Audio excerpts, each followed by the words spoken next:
कुमार सानू, जी हाँ, बात कर रहे हैं गुलकार कुमार सानू की। गुलकार कुमार सानू भी उन किस्मत के धनी गुलकारों में शामिल हैं कि जिन्होंने बॉलीवुड में नामवर गुलकारों की मौजूदगी में कामयाबी और शोहरत हासिल की। जैसा कि मालूम है, बॉलीवुड में बहुत ज़्यादा मेहनत दरकार होती है। बॉलीवुड क्या, जहाँ जब भी कोई फ़नकार मेहनत करता है तो उसे शोहरत और इज़्ज़त और पैसा मिलता है, और इसी तरह अगर मेहनत के साथ साथ किस्मत का दखल शामिल हो जाए तो रास्ते हमवार हो जाते हैं। कुमार सानू के गीतों की शोहरत ना सिर्फ इंडिया बल्कि दुनिया भर में हुई। कुमार सानू को इंडिया का बेहतरीन प्लेबैक सिंगर भी कहा जाता है। उन्होंने 500 से ज़ायद गाने गाकर अपने फ़न का लोहा मनवाया। वो आज भी म्यूज़िक डायरेक्टर की पहली चॉइस हैं। उनके गीतों से बहुत से फ़नकारों को भी शोहरत मिली। कुमार सानू 23 नवंबर 1957 को कलकत्ता, इंडिया में पैदा हुए। कुमार सानू का असल नाम केदारनाथ भट्टाचार्य है, लेकिन उनको जो शोहरत मिली वो कुमार सानू से मिली। कुमार सानू गायकी के साथ साथ बहुत अच्छे तबला बजाने वाले हैं। कुमार सानू का तल्लक एक ऐसी फैमिली से है जो कि म्यूज़िक से वाबस्ता है। उनके वालिद गुलकार और म्यूज़िक कंपोज़र थे, और इस तरह कुमार सानू बचपन ही से म्यूज़िक के साथ वाबस्ता रहे।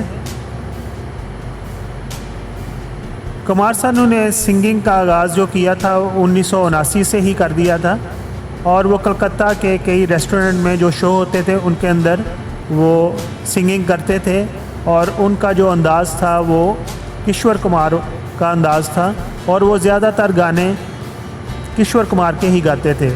बाद में वो अपने कैरियर को आगे बढ़ाने के लिए वो मुंबई आ गए, और जहाँ पर उन्होंने मुख्तलिफ नाइट्स क्लब के अंदर किशोर कुमार के गाने गाए।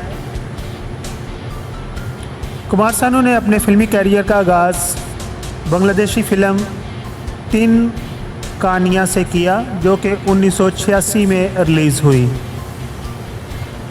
कुमार सानू किशोर कुमार के अंदाज़ को बहुत पसंद करते थे, वो उनसे बहुत मुतासर थे। 1987 में उन्हें मुमताज़ गज़ल एंड गुलकार जगजीत सिंह ने फ़िल्म आंधिया में गीत गाने की पेशकश की, और उसके बाद मारूफ मौसीकार कल्याण जी आनंदी ने उन्हें फ़िल्म जादूगर में चांस दिया। कुमार सानू का फ़िल्मी कैरियर बहुत शानदार रहा। उन्होंने 5 साल तक बेहतरीन गुलकार का फ़िल्म फेयर अवार्ड तसलसल से हासिल किया, जो कि एक रिकॉर्ड है। कुमार सानू को 2005 में इंडिया का सबसे बड़ा अवार्ड पद्म श्री भी दिया गया। 1990 में मौसीकार नदीम शेरवार ने फ़िल्म आशिकी के लिए मौसीकी की दी, और इसके तकरीबन तमाम गाने कुमार सानू ने गाए, और यही उनकी शोहरत की वजह बनी। और जहाँ तक के बाद में उन्होंने अपने घर के बाहर भी आशिकी लगा दिया, और फिल्म आशिकी में ही उनके गीत बेहद मशहूर हुए, जिस पर उन्हें बेहतरीन सिंगर ऑफ इंडियन सिनेमा का खिताब दिया गया। अगर और बात करें तो उन्हें 1951 में फ़िल्म साजन के लिए फ़िल्म फेयर अवार्ड दिया गया, और इसी तरह 1992 को उनकी फ़िल्म दीवाना, 1993 में बाजीगर, लव स्टोरी 42 जब नुमाइश के लिए पेश की गई। नदीम शेरवार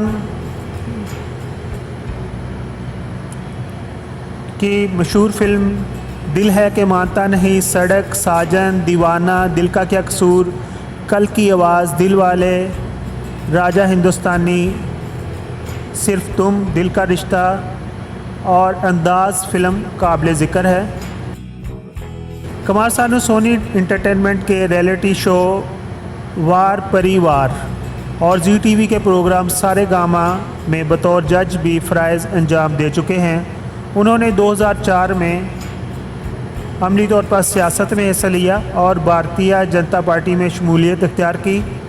90 की दहाई में कुमार सानू की आवाज़ के बगैर फ़िल्म को नामुकम्मल तस्वर किया जाता था, लेकिन अब गुज़िश्ता 5 बरसों में गिनी चुनी फ़िल्मों के लिए वो अपनी आवाज़ का जादू झुका पाए हैं।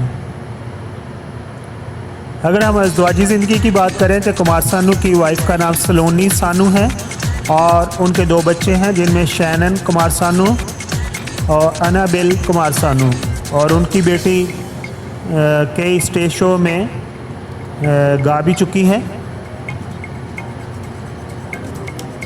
आखिर पर हम कहेंगे कुमार सानू की आवाज़ ऐसी है जिसमें कुछ जादू है, जब भी आप सुनते हैं तो आपको बहुत अच्छी लगती है। और हम चाहते हैं कि कुमार सानू इसी तरह गाते रहें और लोग उनकी आवाज़ से महसूस होते रहें।